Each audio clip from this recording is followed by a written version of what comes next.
Você está acompanhando a partir de agora mais um Questão de Opinião, podcast oficial aqui do Grupo Opinião, da TV Opinião.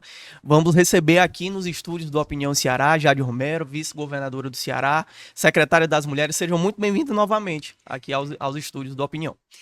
Boa tarde a todos e a todas que nos acompanham. Boa tarde, bom dia e boa noite, né? Porque fica na internet e ninguém sabe que horas as pessoas vão assistir.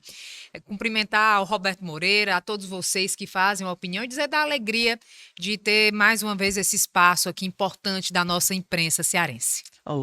Muito obrigado por ter aceitado nosso convite mais uma vez, né? Me acompanhou aqui nessa mesa, Roberto Moreira, presidente aqui do Opinião Ceará, colunista, porque ele não gosta de ser chamado de presidente, não, colunista de política aqui do Opinião, e Delano Rios, que é editor-geral aqui do Opinião também. Bacana. Vamos lá? Vamos lá. Quem começa? Fique à vontade, eu tô começando a me convencer, doutora Jades, de que a Secretaria da Mulher está se tornando uma pauta importante na história do Ceará. Um estado machista, né, de feminicídio, de homens que não entendem ainda que as mulheres estão ocupando um espaço e que elas estão superando os homens, né? Os homens só querem farrear, beber, não querem estudar. E as mulheres estão se superando e ocupando os principais cargos, funções em concursos, enfim, em profissões como a medicina, o direito, a própria comunicação.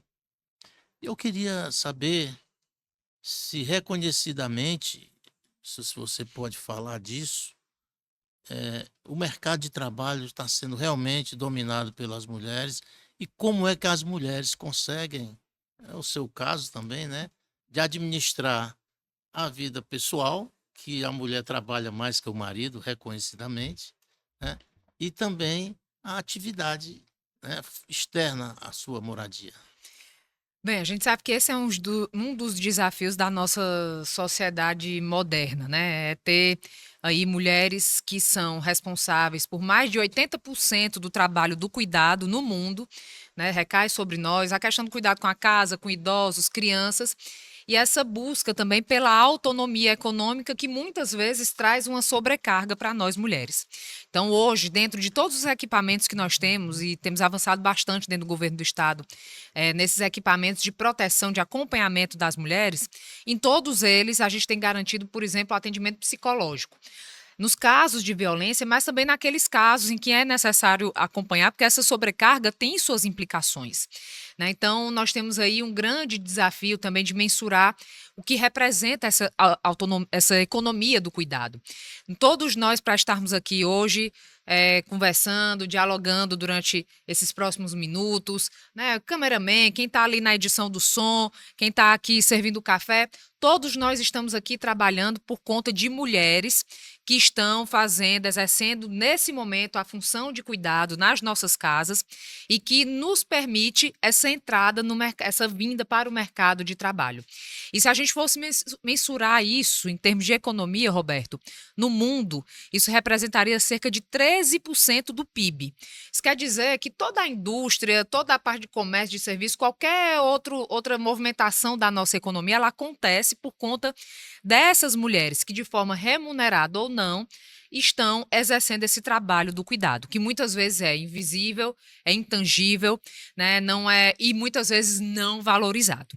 Então, a gente tem aí falado dessas e de tantas outras questões para tornar a vida das mulheres uma vida mais leve, mais fácil. A gente vai iniciar agora um projeto piloto, Roberto, que é uma lavanderia, e eu já digo logo, não é a lavanderia na pia, não, que na pia ninguém quer, não. É lavanderia automática, na máquina de lavar, né?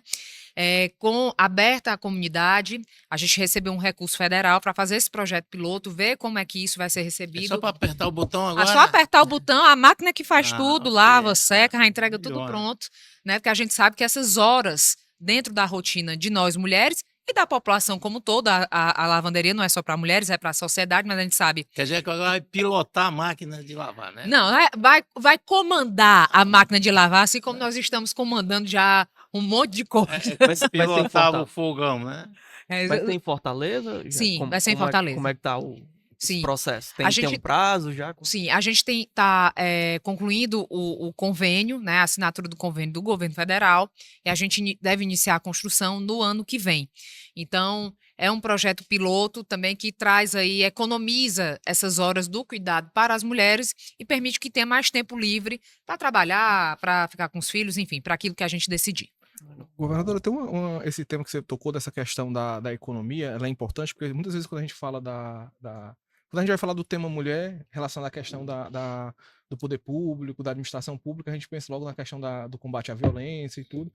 E até essa questão econômica, ela tem, inclusive, tem uma parte fundamental Sim. nesse bloqueio, né? Eu queria que você falasse um pouco disso e também de um projeto novo que vocês estão, que vai ser lançado, né? Que é agora no fim da semana, na sexta-feira, que me parece que toca esse ponto aí do. Sim, é fundamental, né? Dentro dessa questão da autonomia econômica, muitas mulheres não conseguem entrar no mercado de trabalho formal, e para isso a saída é o empreendedorismo. Nós temos o Ceará Cred Mulher, que hoje disponibiliza 40 milhões de reais somente para negócios liderados por mulheres, novos negócios, negócios que já existam em grupo, individual. E estamos também lançando 10 mil vagas de capacitação de forma aberta, gratuita, para todas as mulheres. As inscrições vão acontecer por meio da internet, no site da Secretaria das Mulheres, ou nas 21 casas estaduais e municipais da mulher que nós temos hoje. Então, a mulher também pode procurar esses equipamentos para fazer a sua inscrição.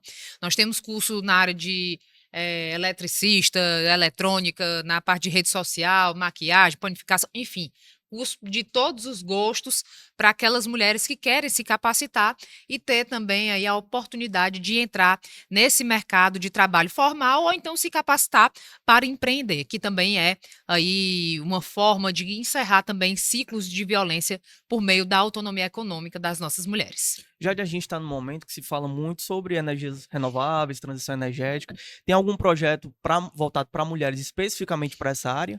Sim, dentro dessa capacitação, há áreas que dialogam também com essa questão da nossa matriz econômica, né, dessa nossa vocação econômica. E o governador Elmano tá muito atento a essa questão, quando a gente tem projetos relacionados à energia solar, à energia eólica, à questão da transição energética, da inclusão produtiva da sociedade como um todo, mas sempre trazendo esse recorte de gênero. Então, hoje, além das políticas que nós temos dentro da Secretaria das Mulheres, o governador Elmano tem feito acompanhamento desses indicadores para acompanhar também o quanto de mulheres nós estamos impactando com as nossas políticas. Inclusive, o estado do Ceará foi o primeiro estado no seu planejamento no PPA, né, que é o planejamento plurianual, que planeja as políticas e as diretrizes para os próximos 4 anos, isso foi no ano passado, foi o primeiro estado que definiu metas para avaliar questões de raça e de gênero, exatamente para a inclusão em todas as políticas, observar e fazer a inclusão tanto de negros e negras e também de mulheres dentro das políticas do governo do estado do Ceará como um todo.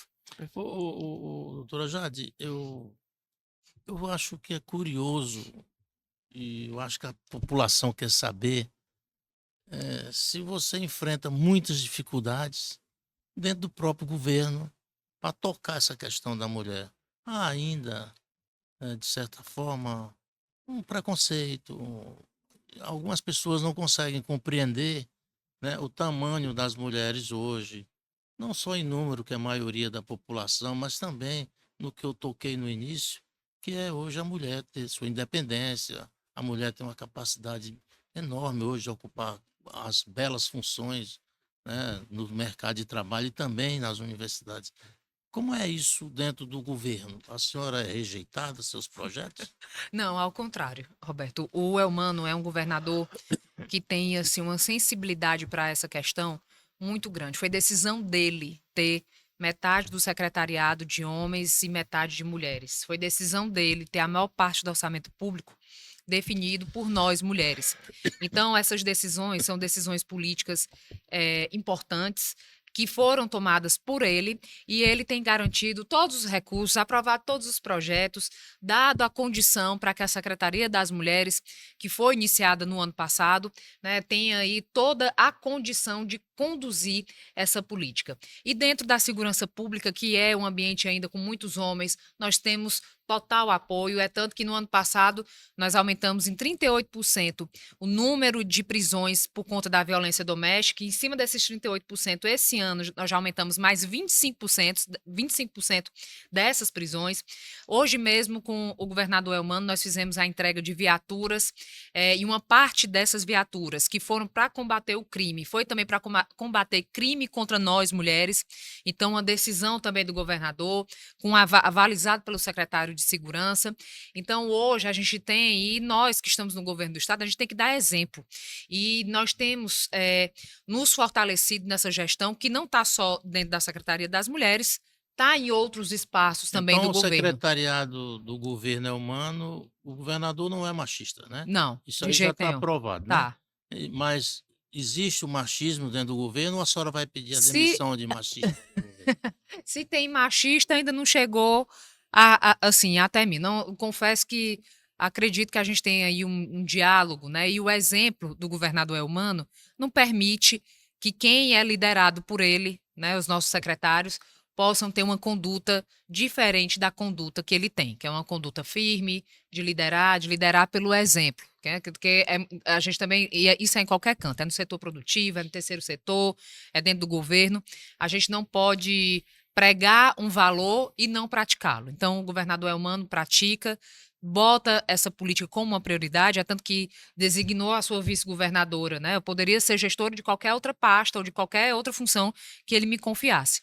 Mas ele me confiou essa missão porque acredita que essa política é uma política importante para ele e para a sociedade. Jade, quando você esteve aqui na primeira vez, estava na semana que o Roberto Sá assumia a parte de segurança pública e a gente perguntou qual era a expectativa, né? Você falou que ia esperar sentar para ver, né, para ele chegar, entender a pasta, entender as ações e aí sim haver uma organização dessa política de enfrentamento à violência contra a mulher.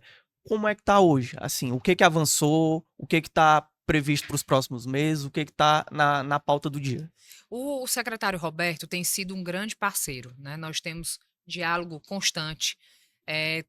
A gente tem designado o Fundo de Segurança Pública, 5%, no mínimo 5%, é designado para as políticas de mulheres. Então, tem esse diálogo, ele tem nos dado muito apoio nas nossas prioridades, né, na questão dessa captura. Realizou agora no Agosto Lilás, diversas ações, cartilha de formação dos policiais, realizou a Operação Chamar, que capturou diversos agressores no estado do 330, Ceará. Tá com o número aí, tá com a Redondinho. memória boa. Em todo o estado do Ceará que estavam com mandado em aberto. Então, ele tem sido um grande parceiro e fundamental, porque a Secretaria de Mulheres é uma articuladora, né? Uma política, nós executamos algumas políticas fim, mas a gente precisa também das demais secretarias para atuar de maneira mais firme, e a Secretaria de Segurança Pública, sem nenhuma dúvida, é uma secretaria, se não a mais importante para nós, a mais importante. Inclusive, nós vamos lançar também, nos próximos dias, um site com o núcleo da Polícia Civil, que vai receber os casos de denúncia de violência política de gênero. Nós sabemos que durante esse período de eleição nós tivemos já alguns casos, infelizmente, que aconteceram. Então, esse também vai ser um canal direto da população para realizar essas denúncias, e foi criado por meio de um decreto que o governador Elmano assinou, e a articulação da nossa senadora Augusta Brito, criando esse núcleo dentro da Polícia Civil para tratar, quando lhe couber, porque nós sabemos que uma boa parte dessa prerrogativa também é da Polícia Federal, né, quando lhe couber dentro das eleições, de receber e encaminhar as denúncias de violência política de gênero no estado do Ceará. Você vai perguntar, Delano? Não, Eu ia tocar num assunto que é a campanha eleitoral. Você tem mais algum? Não, Nesse acho ponto que acho que aí a gente muda o... Isso. Eu queria só perguntar, Roberto, que assim, na primeira vez que a vice-governadora veio aqui, você falou exatamente dessa parceria que ia ter. Então, assim, qual o balanço que já tem, assim, dos casos? Como é que foi isso, assim?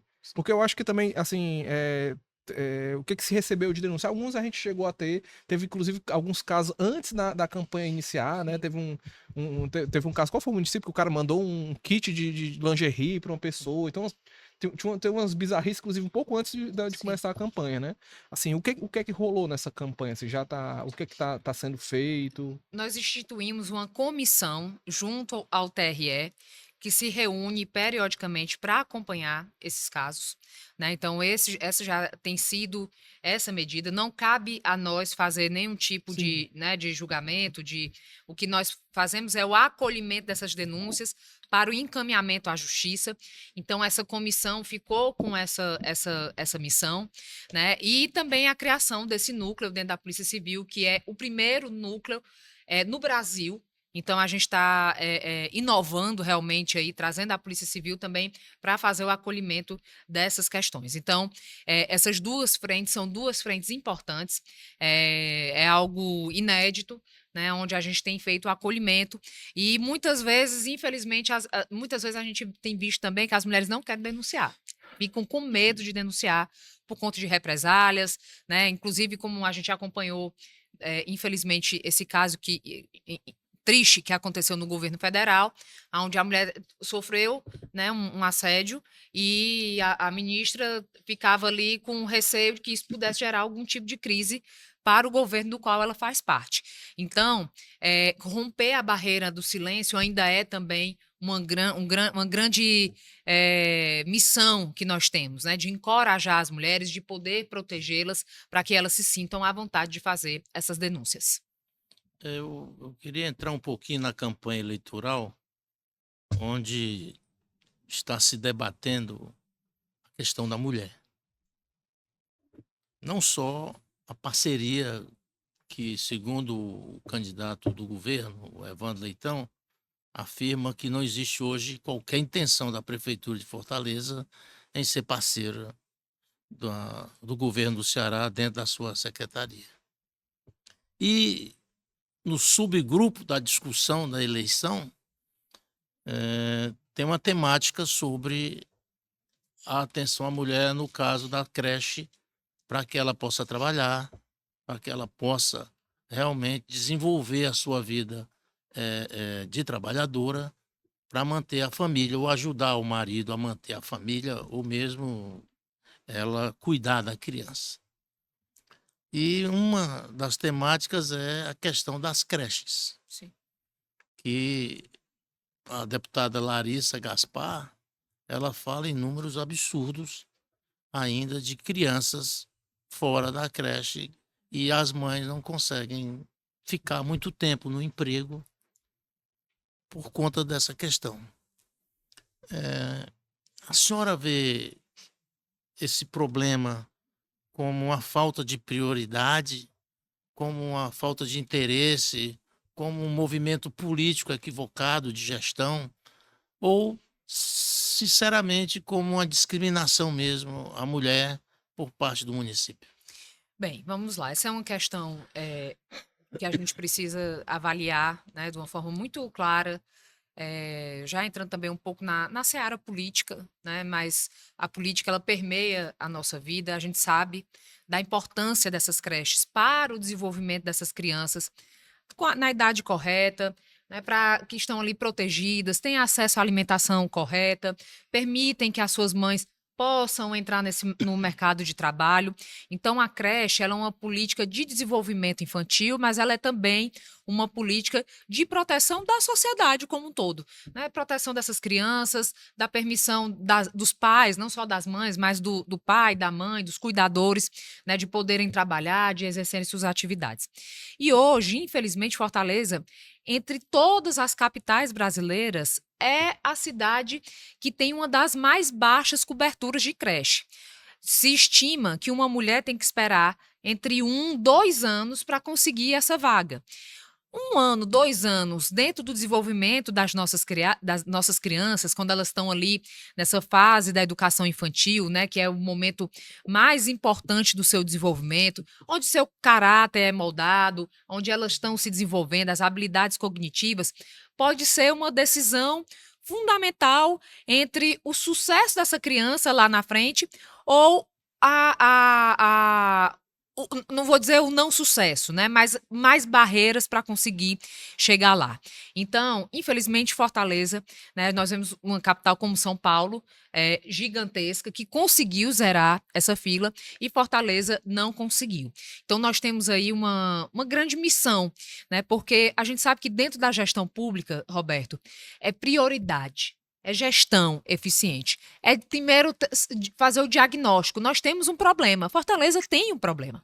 Um problema que deve ser resolvido, porque assim é determinado pela Prefeitura de Fortaleza de dar a essas crianças o direito ao acesso a crédito. Então, eu acredito que, na verdade, com outras coisas que nós vimos criação de taxa do lixo, né? Vimos outras coisas que aconteceram aqui em Fortaleza, a ausência do prefeito talvez tenha implicado nessa falta de prioridade nessa questão, né, em garantir às nossas crianças o acesso à creche. Jorge, queria que você comentasse, pegando esse gancho, você falou de uma questão aí, que é exatamente essa questão do diagnóstico, né? E fala, vamos pegar esse problema, mas também tem outros problemas, assim, que é a dificuldade que às vezes a gente tem de saber o tamanho do problema. Sim. Né? Assim, a questão das creches, né? Você falou assim, a gente estava discutindo um pouquinho antes, quando a gente tocou alguns temas, sobre essa questão de que os números não são precisos, né? Existe uma divergência de números, essa questão da espera, como você falou, a espera, então, espera entre 1 ano e 2 anos, quantas crianças são, existe um dado também do MEC também, que a gente sabe que também não é assim, é o dado oficial, consolidado, mas também que a gente sabe que não é um dado que ele tem essa precisão, e sabe-se disso, tem várias políticas que tem, se a gente recebeu uma candidata vereadora aqui, e ela estava comentando, por exemplo, da questão das pessoas com deficiência, que não tem um censo. Assim, a gente não sabe precisamente quantas pessoas são em Fortaleza, enfim. E aí, se a gente pegar de vários segmentos, né? Então, como é que você resolve um problema que você não sabe o tamanho dele? Né? Você não sabe, inclusive, o custo que ele tem para resolver. Uma das grandes questões, né, para uma gestão eficiente é exatamente você conseguir detectar o problema, né? Saber qual é o problema e o que é que você precisa investir para resolver. E em relação a essa questão das creches, nós temos uma lei desse ano que imputa aos municípios essa questão da transparência, de ter de forma transparente para que toda a sociedade possa acompanhar qual é a demanda que há de creche e também qual é a quantidade de vagas. Inclusive para evitar a politicagem, que nós sabemos que muitas vezes se eleitor de fulano, consegue ter acesso a todas as políticas. Se não é eleitor, não consegue ter acesso. E isso não pode acontecer numa sociedade que paga muito imposto e que o mínimo que espera é uma resposta da prefeitura, do governo federal, do governo do estado, do governo federal, em relação àquilo que precisa de política pública. Então, nós vamos ter, inclusive, uma reunião nos próximos dias com o Ministério Público e outros atores para compreender como é que nós podemos auxiliar os municípios a fazerem esse diagnóstico e publicizar de forma transparente também quantas vagas aquele município está ofertando. Né? Isso é fundamental para que a gente possa pensar quantas creches ainda precisam ser construídas pelos municípios em parceria com o governo do estado, com o governo federal, para suprir essa demanda e, inclusive, é um ponto também acompanhar a curva de envelhecimento da nossa sociedade.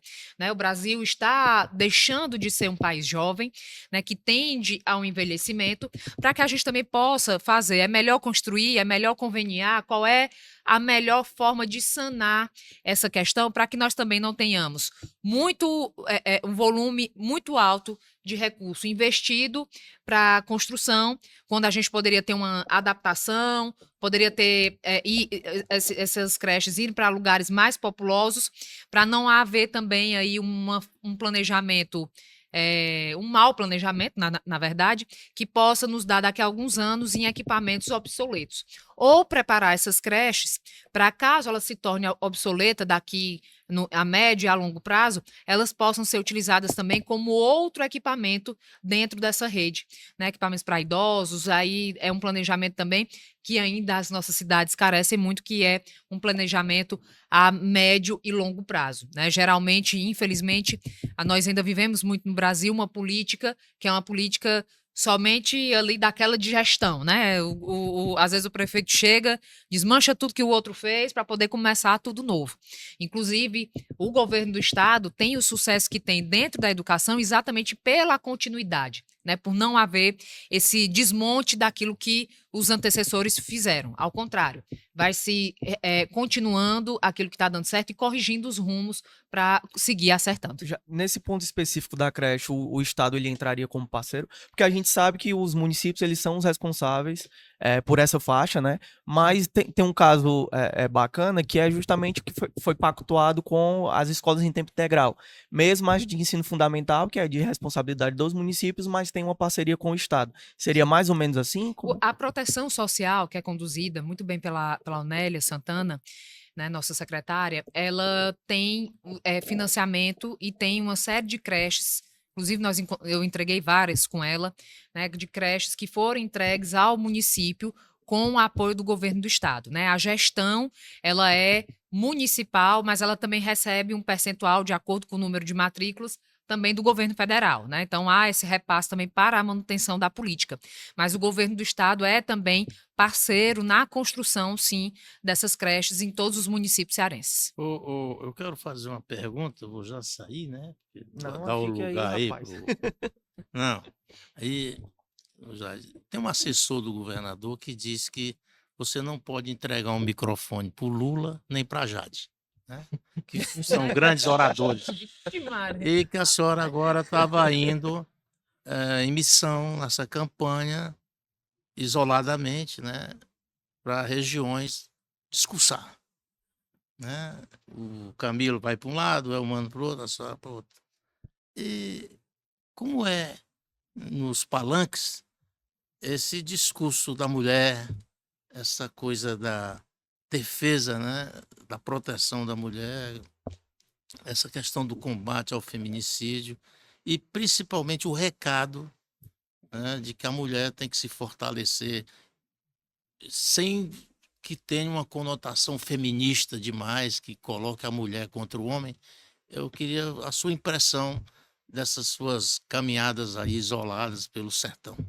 Primeiro que eu fico feliz, né, por esse reconhecimento, né, digamos assim, eu acho que é um dom que Deus nos dá, né, de conseguir falar. Eu também estudo muito, né, participo muito das ações do governo, então, mesmo com todas as atribuições aqui, acolá um número às vezes me foge, porque eu fico pensando, não, eu também...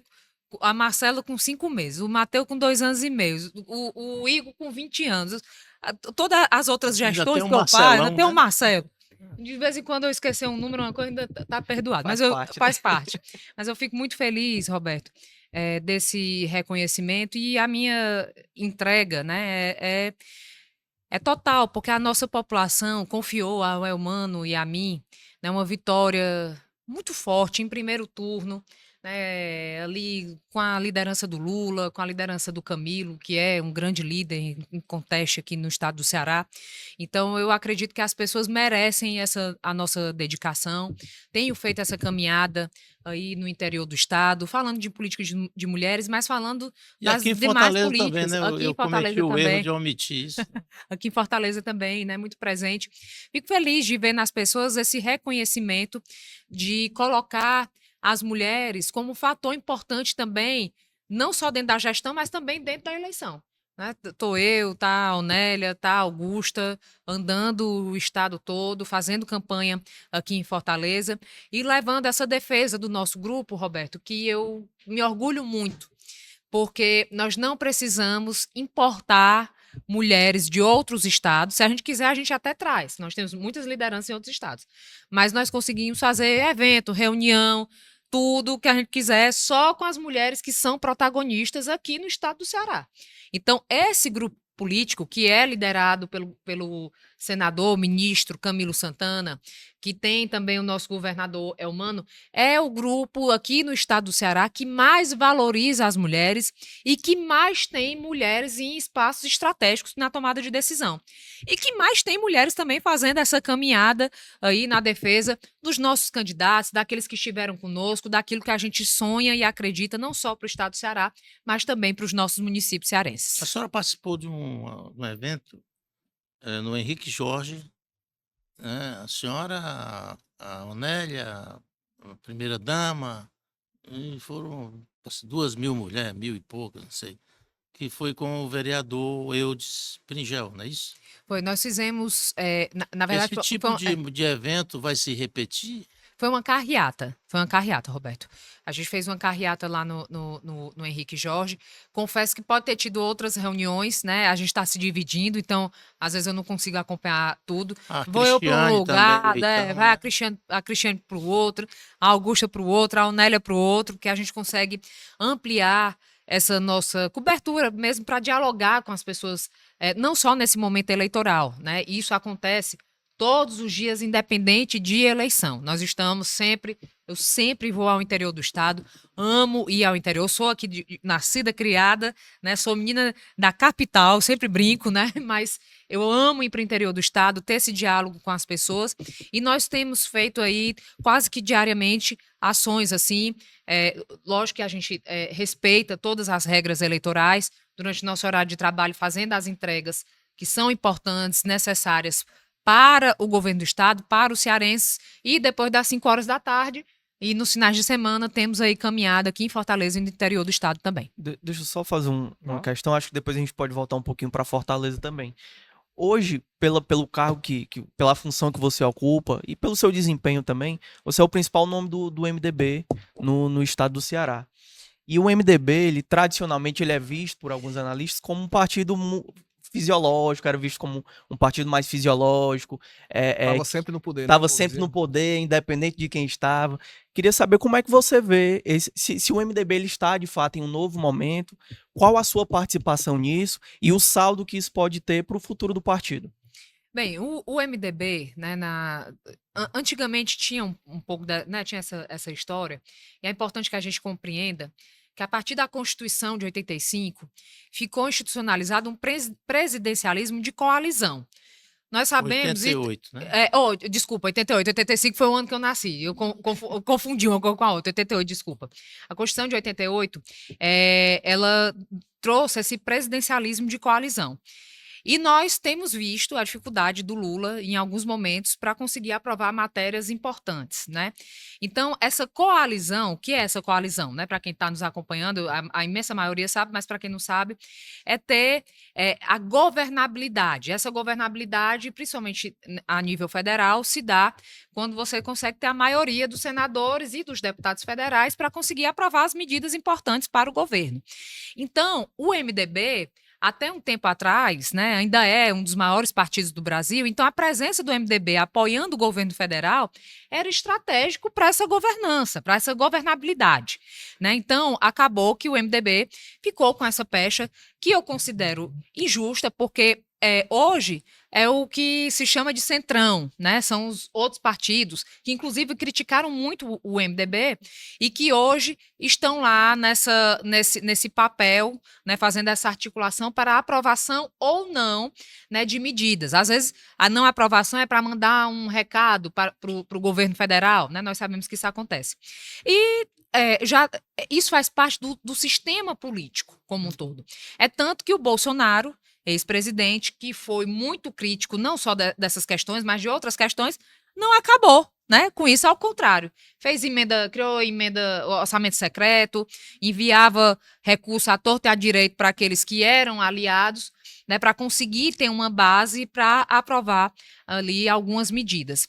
Então, é necessário o equilíbrio. o equilíbrio que existe entre a governabilidade, mas de forma ética, né, de forma justa, que atenda todos os municípios, que priorize a demanda da população e não somente a questão política, né? E aqui mesmo no estado do Ceará, a gente tem feito isso, né? Nós temos feito entregas, fizemos diversas entregas, independente se o prefeito votou no Elmano e no Camilo e no Lula, votou ou não.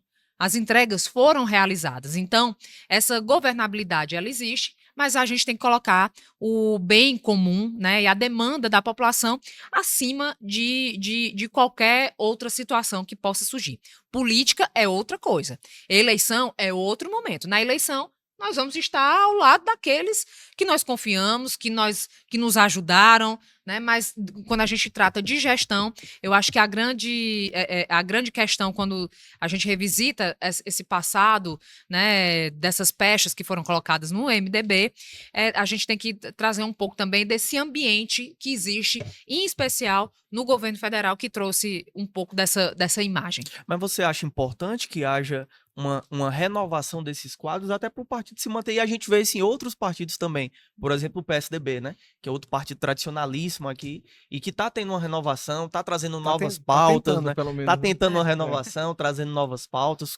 Como é que você vê isso também? É uma questão geracional. É igual a uma empresa, é igual a qualquer outro lugar. Em algum momento, vai haver uma renovação, uma oxigenação, por mais que o poder, muitas vezes, o poder é muito sedutor, né? Nós vemos, assim, às vezes tem algumas pessoas, né? A gente vê no cenário nacional, que passam da hora. Tinha a hora ali de dar espaço para o novo, mas permanecem, né?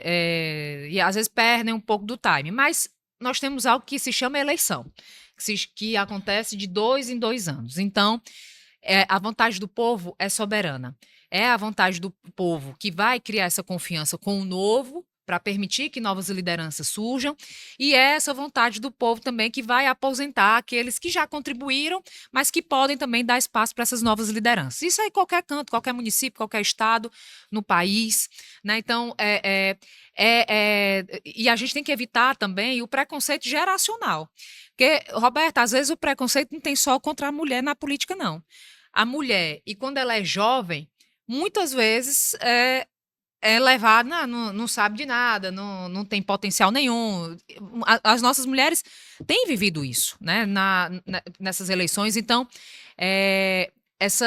quebrar alguns paradigmas e permitir que essas novas lideranças possam se oxigenar. Agora, tudo isso passa pelo nosso sistema partidário. A gente sabe que não há renovação, você não consegue chegar lá se você não tiver partido. Né? Nós temos aí cláusula de barreira, limite de recursos para partidos menores, tempo de TV, e não existe candidatura forte sem essa junção de partidos que trazem, em especial para nós mulheres, uma participação efetiva, que é com tempo de TV e recursos para as campanhas. Governador, você falou na última passagem que você teve aqui pela opinião, você falou de um tema que eu achei muito curioso, que a gente perguntou sobre a questão das candidaturas femininas em Fortaleza, né? Numa campanha que você tem aí a maioria de homens, a maioria das candidaturas tem uma vice, tem uma mulher como vice, e você fez uma observação para mim que eu achei muito, muito pertinente, que é de observar o espaço em que as mulheres ocupam nos partidos. Né? Aí você falou que você tá num grupo que é o que mais valoriza as mulheres. Eu queria lhe perguntar, esse grupo, ele dá mais abertura para as mulheres ou as mulheres conseguem forçar, as mulheres desse grupo conseguem forçar mais espaço nessa área? Porque eu acho que os partidos, me parece que eles são muito pouco cobrados pelo que acontece na política nacional, né? Parece que são várias pessoas individuais, mas e o partido, como é que ele... A gente sabe que se não furar a bolha do partido, dificilmente uma liderança feminina vai conseguir ter ascensão, principalmente por si só, né? Ela vai precisar ter ali um apoio político dentro do grupo para conseguir ascender, né? Então, nós temos aí diversas mulheres ocupando espaços estratégicos dentro desse nosso grupo político, mas eu acredito que muito mais do que ter e comemorar essas mulheres, eu acho que esse exemplo serve para inspirar mesmo, sabe? Para mostrar, poxa vida, como nós temos a gente está vendo aí várias mulheres no protagonismo, sendo boas gestoras, dando o exemplo, sabe? Vamos tentar também formar novos quadros, porque muitas vezes as mulheres também não querem ser candidatas. Para que uma mulher que vai querer ser candidata para ser diminuída, achincalhada, para ser ameaçada? Né, como nós vimos muitos casos, por exemplo, nessa eleição. Então, esse espaço da política precisa ser um espaço seguro, primeiro para que as mulheres se sintam à vontade para trazer os seus anseios e representar as mulheres dentro da política. Então, eu acredito também que a nossa missão também é essa, sabe? Assim, é inspirar, é poder dizer, é bom ter mais mulheres dentro da gestão, é bom ter mais mulheres dentro da política. Quando a gente faz carreata, quando a gente faz comício, impressionante como as mulheres têm participado mais dessa vida pública. A maior parte das pessoas que estão nas ruas são mulheres, a maior parte das pessoas que vão assistir os comícios são mulheres, e eu tenho certeza que elas se sentem representadas, acolhidas, quando olham para o palco e não veem só lideranças homens, né? Vem também mulheres ali representando e muitas vezes falando de uma dor que só ela sente. Né, falando da questão do câncer de colo do útero, do câncer de mama, do combate à violência, da autonomia econômica para que elas tenham ali um dinheirinho, né, para dar segurança alimentar. Então, eu acredito que a gente vai partir, e isso vem também da sociedade, a sociedade também pressionando os partidos para que sejam espaços democráticos de participação Me feminina. parece também que a questão das mulheres também tem eu vou dizer assim, não sei a palavra exata, uma energia diferente, né? Eu comentei aqui antes, comentei com o Rodrigo, Roberto não ouviu, que assim, eu não consigo imaginar a cena do debate em São Paulo de um candidato agredindo verbalmente o outro sequenciadas vezes e um devolvendo com a cadeirada com duas mulheres. Né? É verdade. Né? É verdade. Quando a gente fala dessa questão, inclusive, a gente também tem que revisitar a masculinidade, né? Como é que ela é provada, né? Há uma falácia que como se o poder, a política, a boa gestão tivesse ligada a essa masculinidade, né? Essa presença muito forte, essa coisa muito agressiva. Assim, será que é isso mesmo que a gente quer? Né? A gente vê um debate como esse que está acontecendo em São Paulo, maior capital da América Latina, e é assim um debate deplorável, de absoluta violência, né? Com uma linguagem que desrespeita as pessoas, né? Então, acho, por exemplo, que a Tabata traz, né, assim, os atributos de uma mulher jovem, mais testada, experiente, né? Traz ali um pouco de equilíbrio para aquele debate, né? Que tem sido realmente muito desequilibrado em cima dessa violência, dessa agressividade, de uma masculinidade que não representa a sociedade e representa muito menos os interesses das pessoas. Ali deveria ser um espaço para discutir os problemas de São Paulo, que são muitos, né? Nós estamos aqui, lógico, né? Somos do estado do Ceará, mas quem tem a oportunidade de visitar São A Paulo, cidade mais importante do Brasil. do Brasil, né? A nossa economia depende de São E Paulo, tem uma série de situações, moradores de rua, internação, a questão da eu Cracolândia, de queria. segurança pública. Então, ali quando está debatendo, está de alguma forma debatendo também as nossas Eu políticas. Né? queria colocar algo sobre uma pessoa que eu admiro, que eu leio o que ele escreve e que eu fiquei surpreso com o que aconteceu, que foi o Silvio de Almeida. E qual é a impressão da Jade, mulher, mãe, da Jade, secretária da mulher, sobre esse episódio onde ele é acusado de assédio sexual contra uma colega de ministério? Do ponto de vista da senhora, ele merecia essa crueldade que está passando? Ele está sendo julgado de forma antecipada? Ele merece ser ouvido? Ele merece ser investigado para depois se ter uma conclusão? Ou as mulheres já concluíram que ele está condenado? Bem, vamos lá. A gente está falando de uma denúncia realizada por uma ministra, né, negra, que independente de ser ministra, independente de ser negra, uma mulher e nós temos isso é comprovado. Nenhuma mulher quer passar por essa situação e muito menos criar uma denúncia falsa. Porque com tudo que aconteceu, mesmo ele sendo afastado, que o presidente Lula fez certo em afastá-lo para poder investigar. Não, o Lula demitiu. Pois é, o retirou, né? Afastou, que eu digo, o tirou, né? Nenhuma mulher quer passar pela situação de se expor, de passar por uma situação dessa e de ter que publicamente se justificar. Então, ela foi muito pressionada. As mulheres que já passaram por isso sabem como é difícil falar e nós não somos obrigadas a falar publicamente sobre isso. O que nós temos que fazer é denunciar. E a voz da mulher, a denúncia da mulher, ela é sim, ela tem força, ela é prioritária e, na maioria dos casos, quando as mulheres falam, sim, ela não estava inventando, não. Ela passou por aquilo. Então, eu não acho que ele foi... Eu acho que ele é que não deveria ter passado por ter feito isso com ela.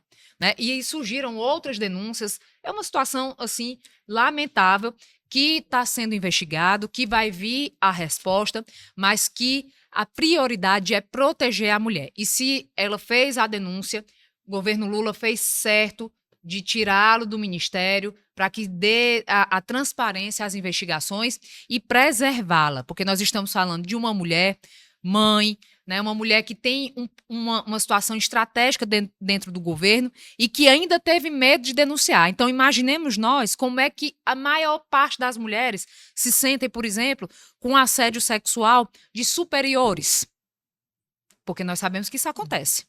Então, eu acho que esse episódio triste, lamentável, serve também para encorajar as nossas mulheres a buscarem ajuda. E foi praticamente cobrada durante uma semana a se posicionar, né? E foi uma situação absurda.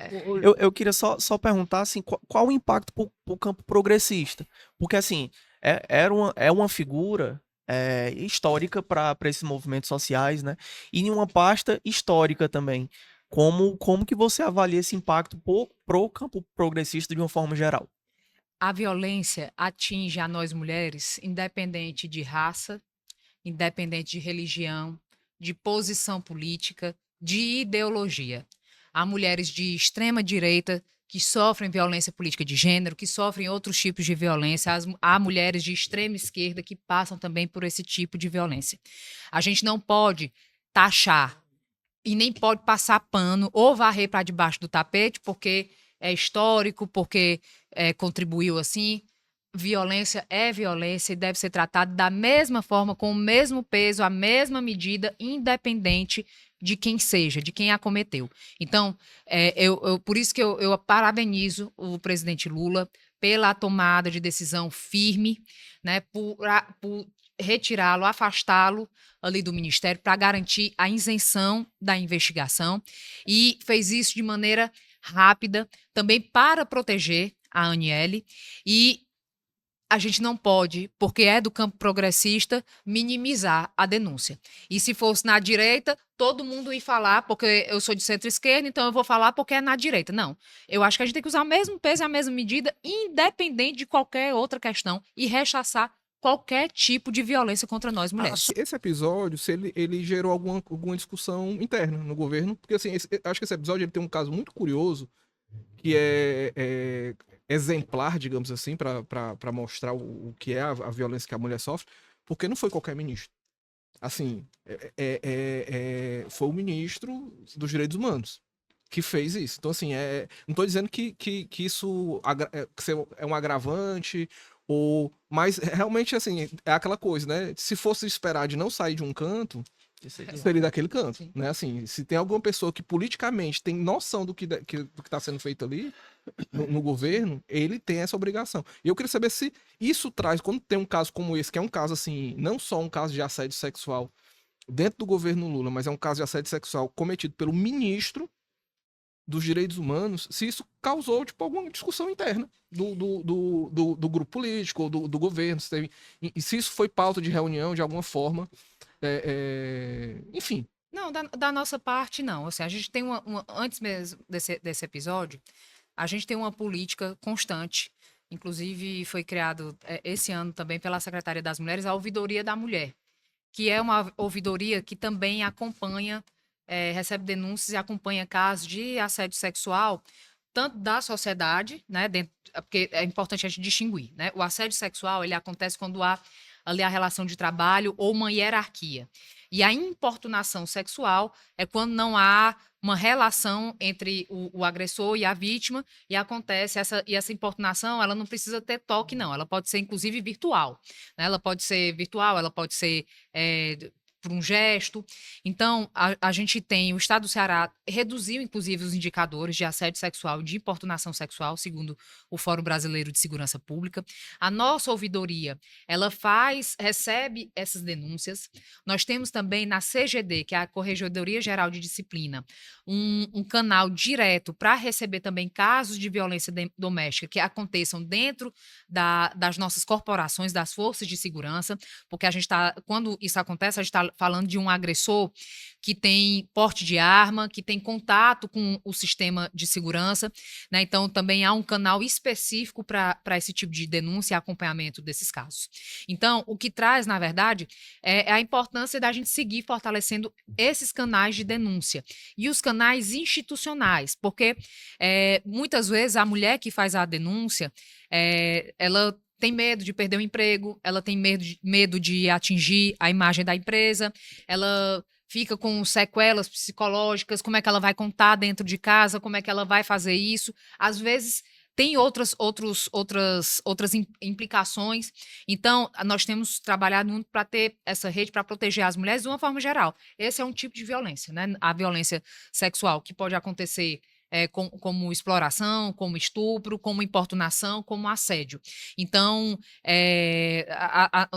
todo esse aparato para acolher e valorizar a palavra das vítimas. Repito, a maior parte, a imensa maioria, se não quase a totalidade das denúncias, são denúncias que procedem. Né? Nenhuma mulher quer, ninguém quer aparecer criando uma denúncia. Gente, se a pessoa quiser aparecer, ela vai fazer uma outra coisa na vida dela, e não dizer que foi vítima de um tipo de violência e de uma situação tão constrangedora como foi nesse caso dos ministros. Jade, nesse caso específico, só para a gente finalizar, teve um fato assim lamentável que, primeiro, a denúncia ocorreu internamente. E aí tudo indica que não foi para frente, né? Depois a gente ficou sabendo dos relatos, né? Não foi para frente, aí precisou de uma entidade do terceiro setor para realizar. Meio que vazou, né? Assim, na vazou, verdade, e aí rolou a história antes. não foi para frente a denúncia, né? E aí precisou de uma entidade. Aqui, especificamente no Ceará, existem essas entidades? O governo do estado tem contato com elas? Como é que funciona isso na prática? Nossa primeira ação na Secretaria das Mulheres foi fazer um levantamento de movimentos coletivos, associações que trabalham com mulheres aqui no estado do Ceará para a gente poder trabalhar de forma articulada.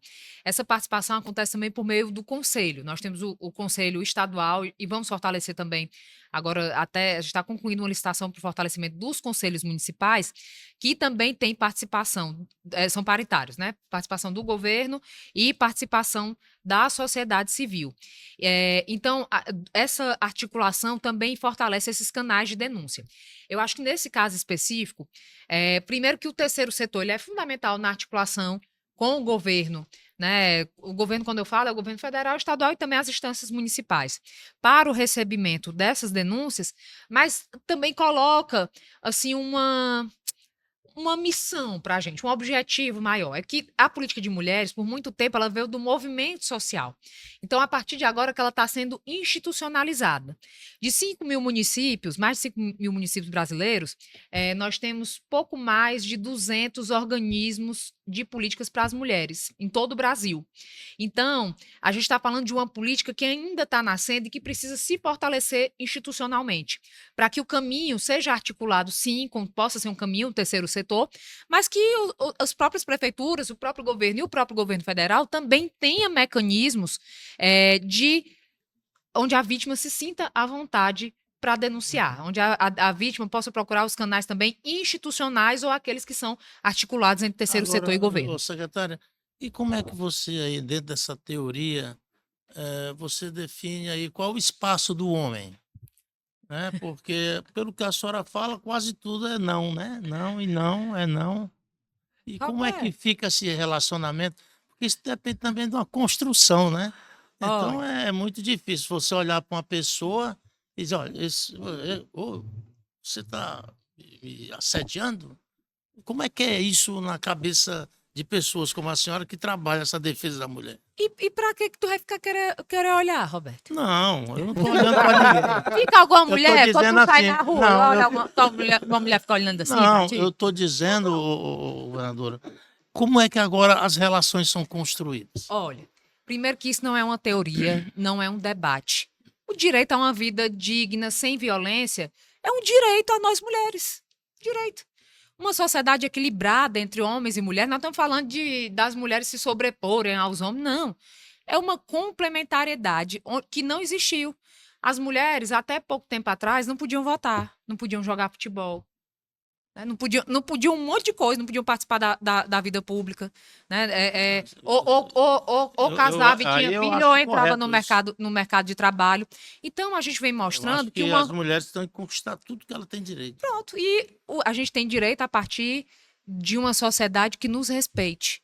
Uma sociedade que nos respeite. Dificilmente, eu nunca, assim, deve acontecer, né, pontualmente, mas não tem situações do homem estar na rua e a mulher tá olhando, tá fazendo gestos obscenos, né, de chegar de uma forma invasiva, mas o contrário é uma realidade para nós mulheres.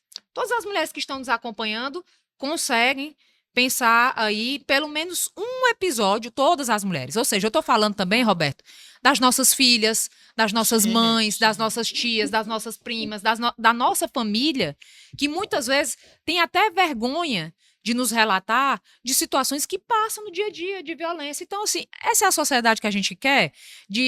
Não é homens contra mulheres, não. São homens protegendo as mulheres. São mulheres conquistando mais espaço, tendo o direito, a voz para falar, que a gente quer uma sociedade construída com direito, com respeito, com igualdade para todos e para todas, com oportunidades para homens no mercado de trabalho e com oportunidades para mulheres, com igualdade salarial. É justo que vocês, homens, ganhem mais do que mulheres que exerçam a mesma função que vocês, aqui na opinião? Não é justo. Então, não é um debate. Né? É uma conquista que a gente ainda precisa Aqui não tem caminhar. nenhum André Fernandes aqui. Olha, aqui na opinião, já se implementa a lei da igualdade salarial, Roberto.